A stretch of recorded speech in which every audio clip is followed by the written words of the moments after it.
মনে রেখে দিও, ইমাম পাক দাঁড়িয়ে বলেছিল, কেউ কি আসো, ওইদিকে জাহান্নাম, হোসাইনের দিকে জান্নাত ফিরে আসবে।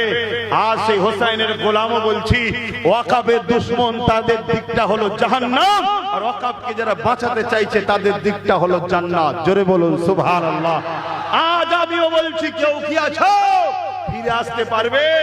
সেদিন কিন্তু ইমাম হোসাইন পাকের কথা শুনে একজন ফিরেছিল। কজন? তার নাম হলো হুর বিন এজিদ। নামটা মনে রাখবেন, হুর বিন এজিদ।